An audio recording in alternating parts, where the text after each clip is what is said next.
할렐루야. 153 저녁기도에 오신 여러분들을 주님의 이름으로 환영하고 축복합니다. 오늘도 귀하고 복된 이 저녁 시간 가운데 하나님께서 우리들에게 일하시고 역사하실 것을 기대하며 기도의 자리로 나아가기를 소망하겠습니다. 여러분 꼭 기억하십시오. 기도가 능력이고 기도하면 응답됩니다. 이 사실을 믿으며 우리 같이 기도의 자리로 나아갔으면 좋겠습니다. 먼저 하나님의 말씀 보도록 합니다. 마태복음 27장 이제 얼마 남지 않았네요. 27장 38절 말씀부터 42절 말씀까지 우리 같이 함께 보겠습니다. 38절부터 42절 말씀까지 우리 같이 한 목소리로 다 함께 봉독하도록 하겠습니다. 시작. 이때에 예수와 함께 강도 둘이 십자가에 못 박히니 하나는 우편에 하나는 좌편에 있더라. 지나가는 자들은 자기 머리를 흔들며 예수를 모욕하여 이르되 성전을 헐고 사흘을 짓는 자여 내가 만일 하나님의 아들이거든 자기를 구원하고 십자가에 내려오라 하며 그와 같이 대제사장들과 서기관들과 장로들과 함께 희롱하여 이르되 그가 남은 구원하였으되 자기는 구원할 수 없도다. 그가 이스라엘의 왕이로다. 지금 십자가에 내려올지어다. 그리하면 우리가 믿겠노라. 아멘. 사람들은 흔히 말하기를요, 순리대로 사는 것이 좋다라고 말을 합니다. 물 흘러가는 대로 살아야 되고 또 순리를 거슬러 가면 우리 인생에 큰 해가 닥치게 될 것이라고 말하지요. 일면 이게 맞는 말이기는 하지만 여러분 한편으로 보면 틀린 말이기도 합니다. 왜냐하면 우리가 살아가는 세상이 우리의 삶이 반드시 순리대로 되는 법은 없기 때문인 것이죠. 때로는 역설로, 영리로 살아가는 것이 훨씬 더 우리의 인생에 유익할 때가 많이 있기 때문인 것입니다. 이를 가리켜서 옛말과 격언들이 여럿이 있는데 그 중에 대표적인 말이 죽고자 하면 살 것이고 살려고 발버둥치면 죽을 것이다 라는 말이 있습니다. 여러분 이 말이 누가 한 이야기인지 여러분들 잘 아시나요? 작년에 6.25 때 연설을 했던 분 중에 한 분이십니다. 백선엽 장군님이라고 들어보셨나요? 6.25 전쟁의 영웅 중에 한 사람이지요. 그분이 살아있을 때에도 그가 겪었던 여러 전쟁에 대해서도 말을 했는데 그 중에 대표적인 전투가 바로 다부동 전투라고 들어보셨을 겁니다. 북한의 남침으로 인해서 전선이 낙동강 정선까지 밀려오고 이 다부동 전선이 무너지게 되면 대구와 부산까지 적군들의 손에 넘어갈 수밖에 없는 아주 절체절명의 위기 가운데 놓여져 있는 상황이었습니다. 부하들이 모두 다 도망가는 그 상황 가운데서 이 장군이 앞에 서서 말을 합니다. 우리가 함께 싸우고자 내가 앞장설 테니 물러서지 마라. 혹시 내가 뒷걸음치거나 물러나게 되면 나를 쏘라 라고 말을 합니다.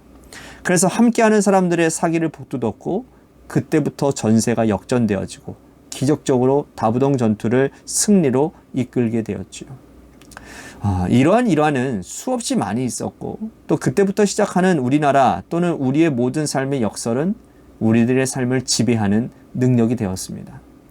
세상살이와 삶에서 이러한데 믿음의 자리는 특별히 역설이 중요합니다. 믿음은 세상 사람들이 생각하는 것만큼 우리가 일반적으로 생각하는 것만큼 순리대로 세상의 이치대로 흘러가지 않습니다. 오히려 그 반대의 경우가 훨씬 더 많습니다. 역설이 진리가 되는 것은 예수님의 삶을 통해서 드러나는 거예요. 예수님의 공생애의 삶 가운데 가장 특별한 것이 바로 십자가 사건입니다. 십자가 사건은 예수님께서 십자가에 달려 돌아가심으로 모든 백성들이 구원을 받는 사건이에요. 이것만큼 역설이 어디 있습니까? 예수가 죽어야 우리가 구원받는다라는 것. 이거는 놀라운 역설인 것입니다. 예수님은 하늘 보좌 버리시고 이 땅에 오신 것, 이것 또한 순리를 거스르신 역설의 사건이었고 예수님께서 이 땅에 오셔서 하신 수많은 일들도 바로 역설이 바로 진리가 되는 사건이었다는 거예요. 그런데 세상 사람들은 그렇게 생각하지 않았습니다. 오늘 본문이 그 이야기를 우리들에게 들려주고 있는 거예요. 예수님께서 체포되신 이후에 대제사장 집의 공간에서 빌라도의 공간을 오가면서 재판을 받으십니다. 예수님께서 빌라도에 의해서 서형 언도를 받으시죠. 예수를 십자가의 사형을 집행하는 것이 일사천리로 막 진행되어집니다. 사형 언도가 내려진 그날 예수는 바로 사형 집행을 당합니다. 사람들은 예수님을 끌고 골고다 언덕까지 올라가요. 예수님께서 체포당하신 그때부터 수많은 사람들이 예수님에게 수치를 주고 모욕을 주고 조롱을 합니다. 골고다 언덕으로 가는 길 내내 침 뱉고 책찍질하고 조롱합니다. 십자가에 못 박은 후에도 수많은 사람들의 조롱이 이어집니다. 오늘 말씀 39절에서 40절 말씀 보십시오. 지나가는 자들은 자기 머리를 흔들며 예수를 모욕하여 이르되 성전을 헐고 사흘을 짓는 자여 내가 만일 하나님의 아들이거든 자기를 구원하고 십자가에서 내려오라 하며 예수님이 십자가에 달려있는 그때 지나가는 사람들이 예수님을 모욕하며 말합니다. 네가 만일 하나님의 아들이라면 너 자신을 구원하고 달린 십자가에서 내려오라. 수많은 사람들이 예수를 그렇게 조롱을 했다라는 거예요. 이와 똑같은 자들이 등장을 하는데 이들은 영적 지도자라고 일컬어지는 대제사장과 서기관과 장로들입니다. 41절과 42절 말씀 보십시오. 그와 같이 대제사장들도 서기관들과 장로들과 함께 희롱하여 이르되 그가 남은 구원하였으되 자기는 구원할 수 없도다. 그가 이스라엘의 왕이로다. 지금 십자가에서 내려올지어다. 그리하면 우리가 믿겠노라. 예수님을 죽이려고 모의했던 이 대제사장, 서기관, 장로들, 이들은 백성들에게 영적 지도자라고 불리어지는 사람들이었어요. 이들 역시 지나가는 자들과 똑같이 예수님을 모욕합니다. 그리고 똑같이 이야기합니다. 십자가에 내려와 보라. 그러면 우리가 믿겠노라. 지나가는 사람들이나 영적 지도자라고 말하는 사람들이나 이들이 모두가 다 구원을 어떻게 생각하고 있습니까? 이들이 생각하는 구원은 십자가에서 내려오는 거였어요. 십자가를 지는 것은 구원이 아니고 멸망이라고 생각했습니다. 십자가는 그들이 생각할 때 수치스러운 것이었고 부끄러운 것이었습니다. 하나님의 아들이라 일컬어 지었던 예수가 십자가에 달려서 벌거벗김 당하고 온갖 모욕을 당하고 책찍질 당하고 손발에 묶여서 못이 박히는 십자가에 매달리는 그 모습, 이것을 이들은 절대로 구원이라고 생각하지 않았다라는 거예요. 이것은 그 당시 영적 지도자들이나 지나가는 사람들, 일반 사람들이나 오늘 우리들에게도 똑같이 적용되어지는 말입니다. 수많은 사람들, 대부분의 사람들은 십자가를 지고 고난당하고 고통받는 것을 절대로 구원이라고 생각하지 않습니다. 할 수 있으면 이 십자가를 피해 가려고 합니다. 고난 없는 신앙생활을 원합니다. 내가 왜 그 일을 해야 되는데?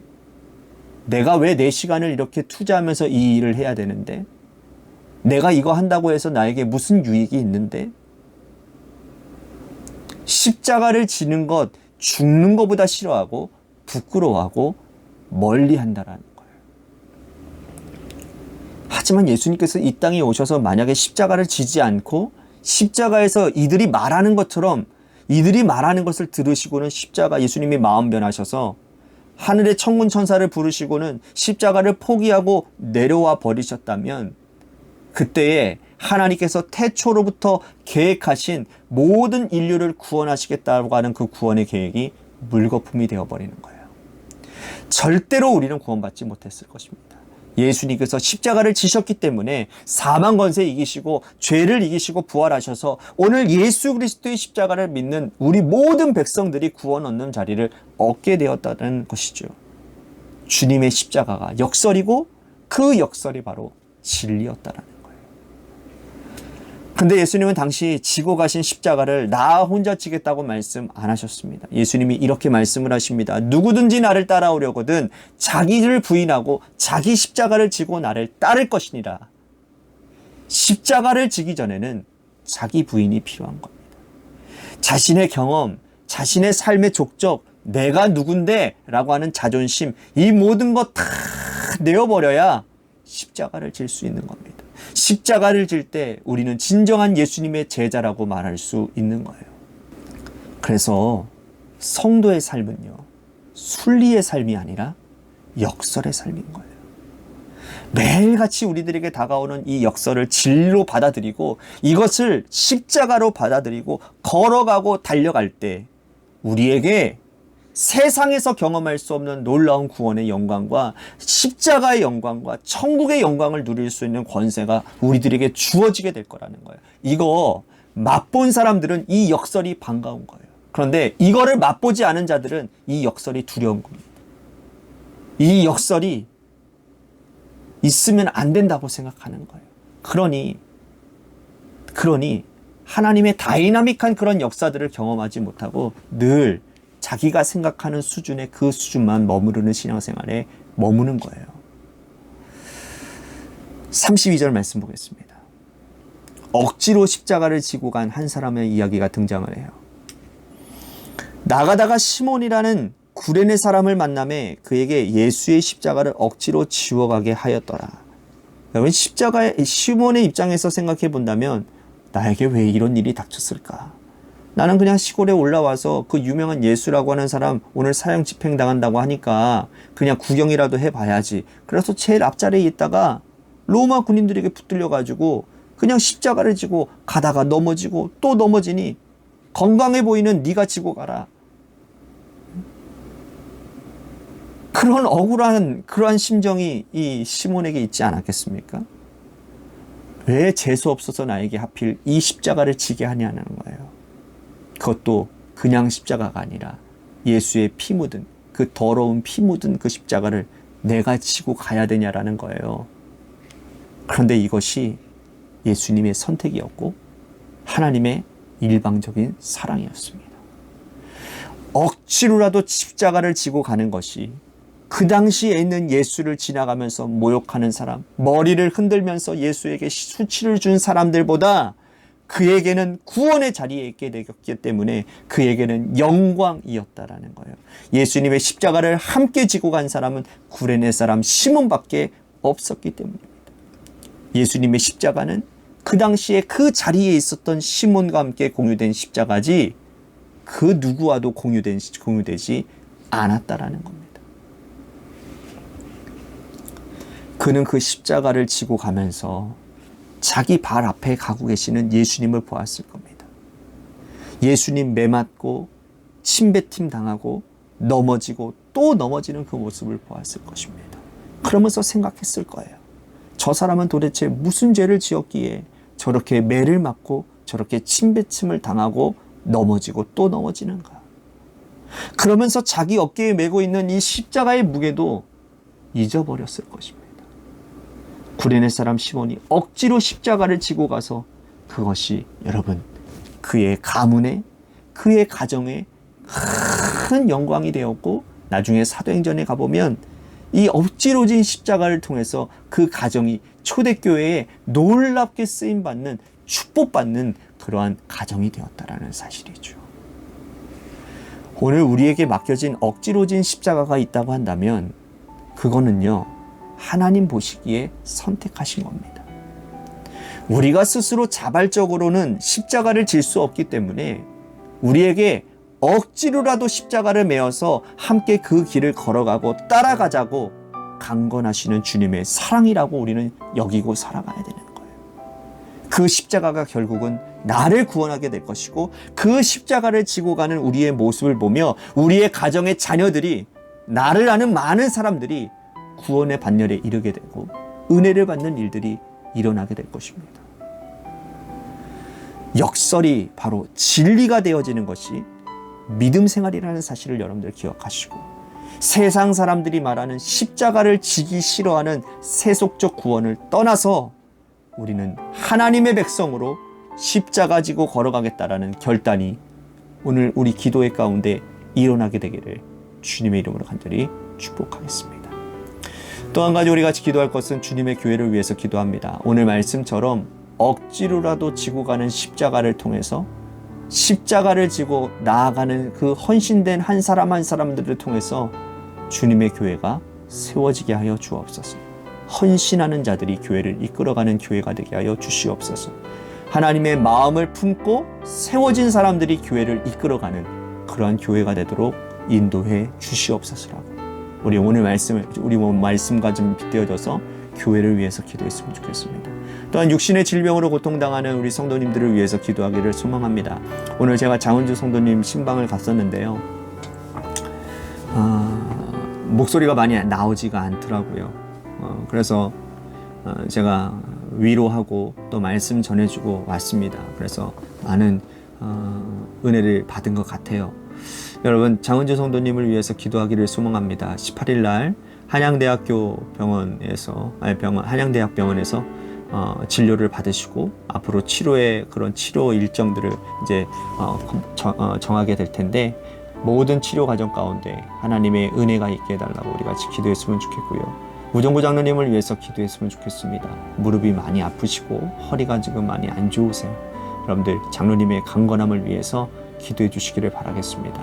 또한 김재현 지사님의 무릎 수술 회복을 위해서 기도해 주셨으면 좋겠습니다. 또한 우리 고3 수험생의 이도현 학생과 한효진 학생을 위해서, 또한 공무원 시험을 준비하고 있는 이예림 학생을 위해서, 이예림 청년을 위해서 기도하도록 합니다. 마지막으로 여러분들의 삶의 자리와 자녀들을 위해서 기도하시다가 이 시간 돌아가시기를 바랍니다. 노래 끝날 때까지 함께 기도하며 나아가도록 하겠습니다. 기도하시겠습니다.